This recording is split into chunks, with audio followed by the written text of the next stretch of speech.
Tape 2, the survivor is Kohn. You were telling us about your school memories. Who were your friends at school? Well, I had a lot of friends, which were very good friends, and for some of them I was looking after the war and I couldn't find it, but I couldn't find them. But then later, that was 10 years ago, I went to New York and I found all of, but this I will tell you later when I will come to it. But now, as far as the school is concerned, I remember that I have won the championship of the whole Lodz district in shooting, and I was the best shooter from proper military rifles, and that was a very big thing, you know. A Jewish school has become the champion, because I was actually for the school. I got the championship, has become the champion of the whole district, Lodz district, in shooting. So that was really good.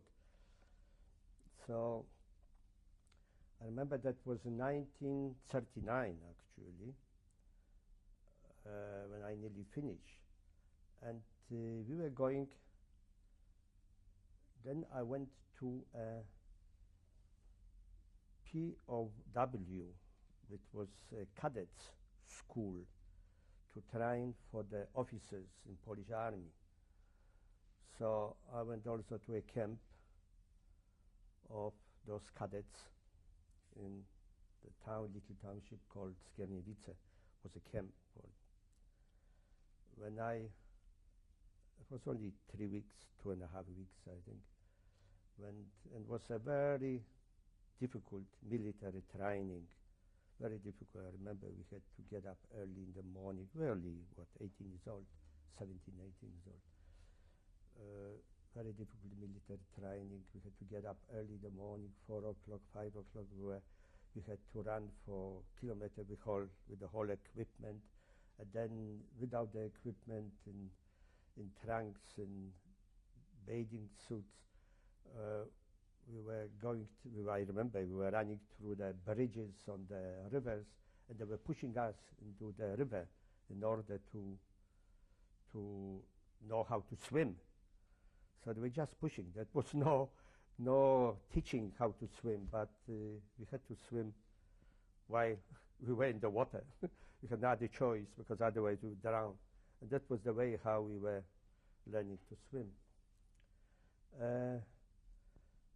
And then when I came back from the camp, I remember with one of the trainer soldier, whoever he was, a corporal, came back, he took me home. He was thanking my auntie, actually, for allowing. And of course, I remember she gave him a present. He was very happy because of that. And I remember a few weeks later, I received the medal for shooting and so on. I received the medal from, was a parade, military parade then, and on a white horse arrived the general. His name was General Langner. Arrived on a horse, got out, he gave me the present with the certificate of being the champion, and they made me then the chief of the cadets in the whole district. So a little boy, I suddenly have become a cadet, a chief of the cadets. So I was really not very happy because of that, but I was frightened. I was happy, but I was frightened that it will be too difficult. Suddenly I get banned here and become chief of the cadets. And this General Langner gave me this medal and the certificate. And okay, the parade finished. But I remember on other occasions, when I was the chief, I had under me all schools, all cadets in the schools. And I have given them commands to what they have to do, because there was a military training. And the Jewish school listened to me, but the Polish school, they didn't listen. They wanted to do what I was ordering them to do. And I had trouble, I remember.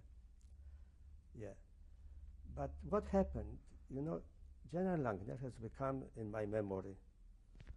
And I remember when the war broke out, and I was listening on the radio, and they were telling on the radio, who will see General Langner has the right to arrest him or shoot him, because he was a German spy. That was the general who gave me the medal for being the best shooter in Lodz. Going back to your childhood, what are some of your interests and hobbies you had at the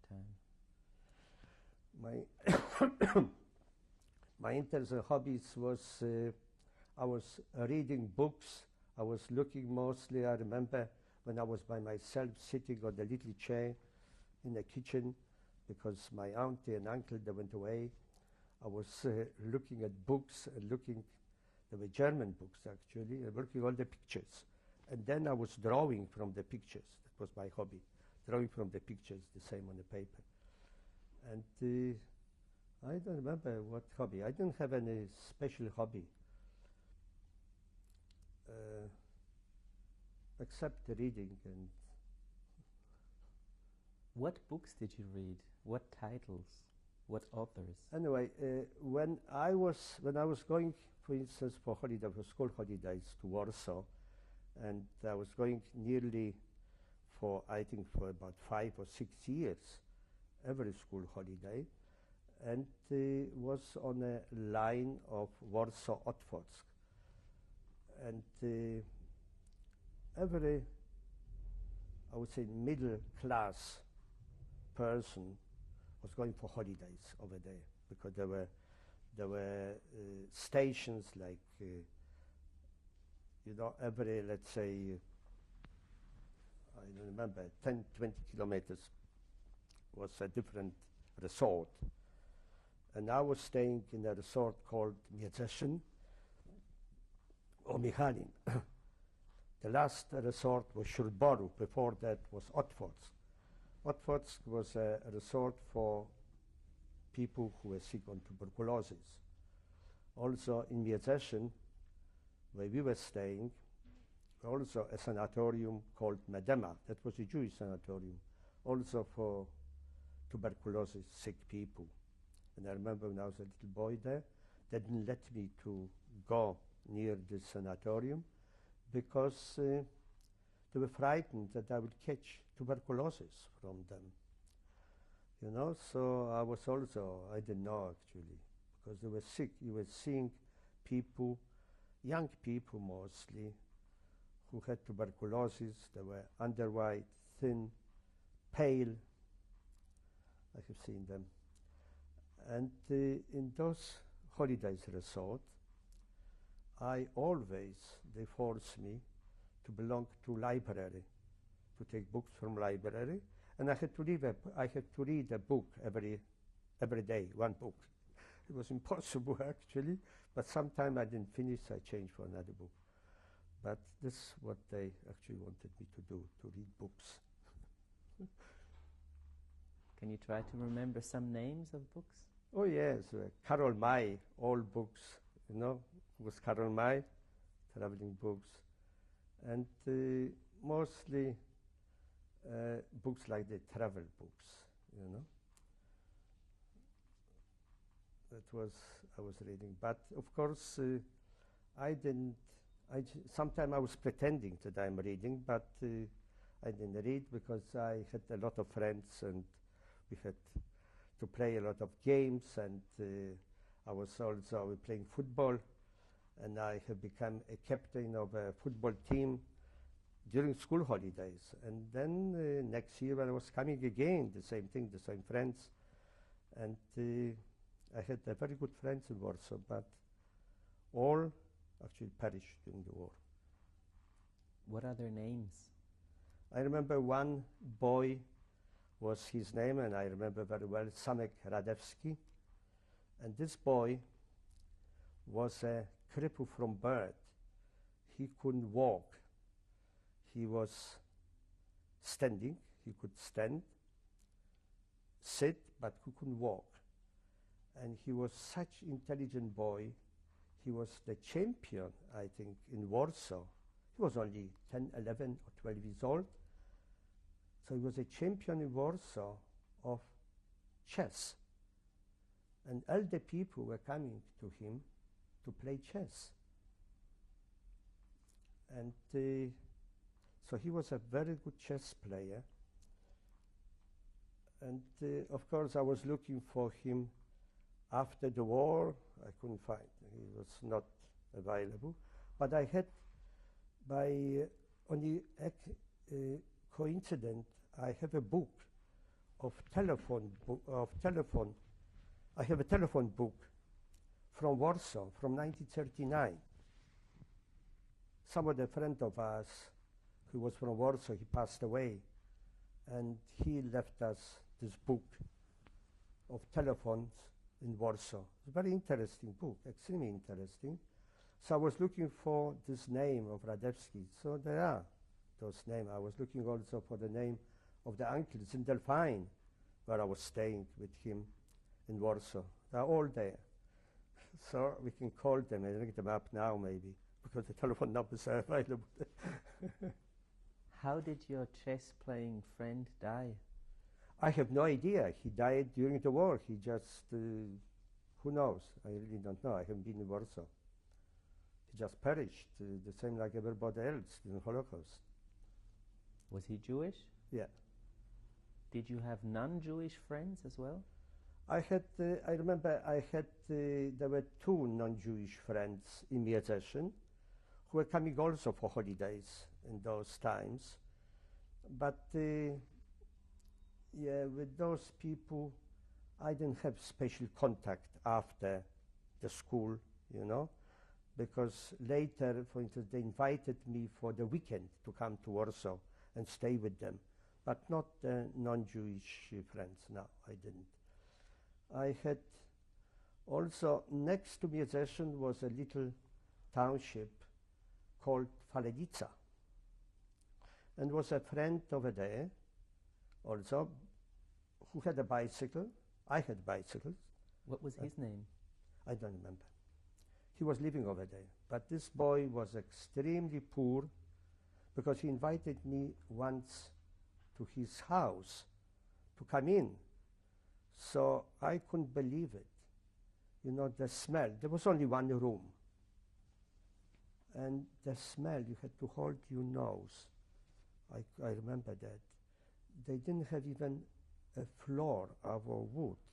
There was just ground put with wood chips, you know, on the floor.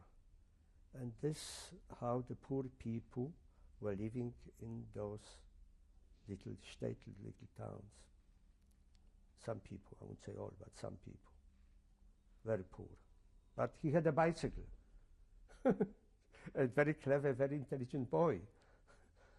Yeah, probably there was a big family, you know, maybe, I don't know, 7 or 8 people in one little room were living.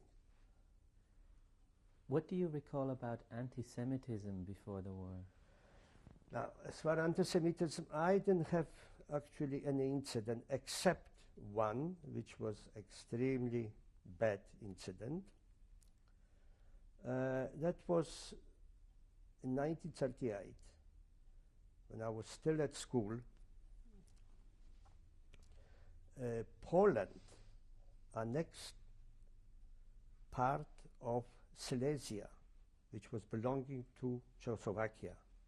That was, I think, in agreement with Germany, because Germany was also annexing quite a big part of Silesia, and Poland got also back a little bit of it.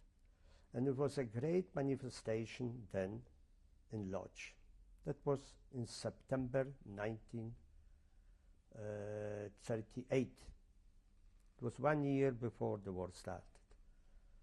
And it was big manifestation, everybody was there. And I, as a Polish patriot, I went also to the main street of Łódź, which was Piotrkowska Street, and was also going. I didn't hold any banners, but I was walking the street. Suddenly, when I was walking there, they grabbed me. They took me inside the big house, and they beat me up. They beat me so up that after that was really terrible. While they were beating me, they had knuckle dusters, you know, and I never have seen so many stars. I wasn't an astronaut, but I have not seen so many stars then in my life, you know. They're beating me right in my eyes. And I had to go to a doctor, and I was really beaten up, black, and next morning I had to go to school with bandages. And I remember I was telling everybody this. The reporters came from the papers. They were writing about this incident, how a boy like me, and I didn't look Jewish at all. You know, how they recognized me. Who knew me? I didn't know Poles in Lodz. My old friends were in Lodz were Jewish. So I was beaten up, and then I said, this is the beginning of the end in Poland. What happened to you when the war started? When the war started in 1939, September, was 1st of September 1939. Before that, 2 days before that, or 1 day, I think, bombardment, small bombardment, few houses were demolished, and they told us not to sleep upstairs on the 3rd floor, to come down, and I remember we were sleeping with our neighbors downstairs.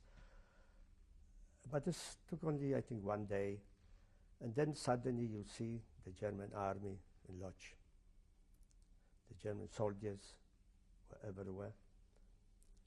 So the young people, a friend of mine, decided, actually I don't know what they decided, they were told to leave Lodz, to run away towards Warsaw and maybe to Russia. And some of them, I would say not some of them, a lot of them, of my friends, ran away. I decided not to go. I decided to stay with my family in Lodz. And whatever will happen to them will happen to me. What happened to me will happen to them. So I didn't want to separate and to be together with them. So I did. But the rest of them, everyone left, and we didn't have any news from them. Some actually left and they came back to the family. And I was staying there. Now the Germans were in the whole city of Lodz, and I was walking in the street. I didn't have, was already order to put the yellow stars for Jews. I didn't want to do that. I didn't want to put yellow star in the beginning. So, and I remember this is the first time when I grew my mustache to look like a real Aryan. And also I remember I had a white Golf, and I looked really like Aryan, and I was walking in the street. Nobody touched me, everybody was thinking that I'm a Pole. I remember also once I went to the pictures where next to me were sitting German soldiers. I was sitting in the middle. And actually I was frightened a little bit, but I was thinking that well, they don't know me, and nothing will happen. And that was in the beginning. But eventually I couldn't stand anymore. I was frightened, and I put the yellow bands, the yellow stars, because we had to wear yellow star in the front and one yellow star in the back. And then when I had those yellow star, I was walking in the street. I was caught many times to work for the German you know, I had to, you know, suddenly you walked and they catch you. They were together with Polish people who were showing, this is Jew, this is Jew, but the Jews were actually having the stars, so they didn't have, but what assistance they had given them, I really don't know. And I remember I was working once, cleaning, they asked me to clean and to wash the big trucks, German trucks, Panzer trucks. You know, it was hard work to go. They asked me to go underneath to clean the wheels and so on. So, and then they let me go at, what was it, 6 o'clock at night. I had to come home and everybody was crying that I was caught. That was the beginning in lodge. What did you think about where this was going, where this was heading? Now, so we knew that it is extremely bad, but we didn't realize actually, that means I'm talking about myself. I remember I didn't realize what actually is going to happen, you know, what is going to happen. But eventually I have seen what was happening, and they asked us to leave the house, you know, and all my family, like all the aunties and the uncles, we had to leave the houses and to go to Lodz Ghetto. Prior to moving to the ghetto, what did you know about Nazi ideology, the concept of Yes, race? I knew only from reading the papers and listening to radio. So I knew what was going on, but I didn't realize so much as actually was happening, you know? I didn't realize at all. I knew that they are going to, they are punishing Jews, but I didn't know that they're going to, you know, to know how to say that, to liquidate all Jews. They want to liquidate all Jews. This I didn't know. No, they're going to punish, to go to work and to have hard labor and so on, but not to liquidate all Jews. When were you taken to the ghetto? To the ghetto, we went actually, was January, late January 1940. Describe that day.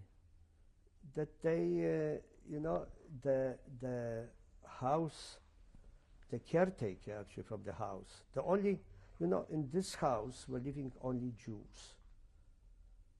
The tenants were all Jews, were tenants. They were not houses, flats which were owned by them. They had to pay rent. They were all tenants. But the caretaker was a Pole. And the caretaker now has become the master of our, of us. And he told us that we have to leave the houses and to go, and we can take only this what we can take with us. We couldn't take any more. The furniture we have to leave, and everything what is heavy we had to leave. So I remember my uncle, he had friends, German friends. And I was carrying to the German friends all things which we couldn't take to the ghetto. I remember we had a big radio called Telefunken, German radio, with a magic eye. Remember the magic eye? That was the radio where I was listening to all the news.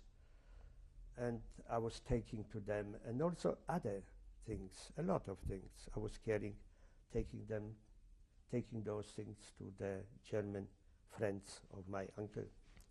I remember once I took, was an evening, was not, because we could walk only to 6 o'clock, I think 6 or 5 o'clock, but it was very late, and I have taken this, and the lady opened the door, and she told me, be quiet, because we have visitors here. And I looked through the door, and I have seen the old uniform, German uniform, SS, I think like this.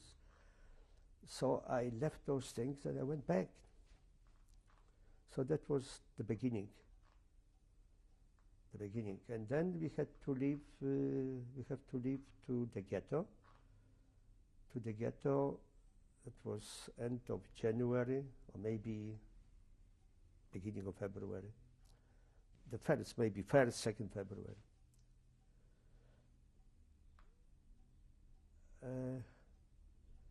Yes. So we have been taken to ghetto then. And then the journey to hell started. You know, so we were in ghetto. They were giving rooms to people who were coming to ghetto. Everybody, every family could have only one room. But we had a house where Poles were living previously. This part of lodge called Balute. And Poles were living in this house where we were staying. They had to move out in order to give us a room to live. They were moving out probably to our houses, you know, a lodge. And we were moving to those very poor houses. But we had 2 rooms in ghetto. 2 rooms, not one. And we were very lucky by having those 2 rooms. Actually, next to us was living one of our aunties with her daughters, 2 daughters and her husband, who eventually the husband died, and the auntie died in ghetto. And also one of my cousins, a beautiful girl called Maja, the same like my sister, the same name she had. Beautiful girl. She just matriculated in 1939, and she died of starvation. So one girl was left by herself. Who was with you in the ghetto? In the ghetto, for instance, this was only my uncle and my auntie, and also my mother with my brother, Sevek, and Władek, and my sister Maja, who was with the other auntie, who was also in ghetto. And but the other brothers, they ran away. They went towards also Russia, Warsaw, and so on. And they perished over there.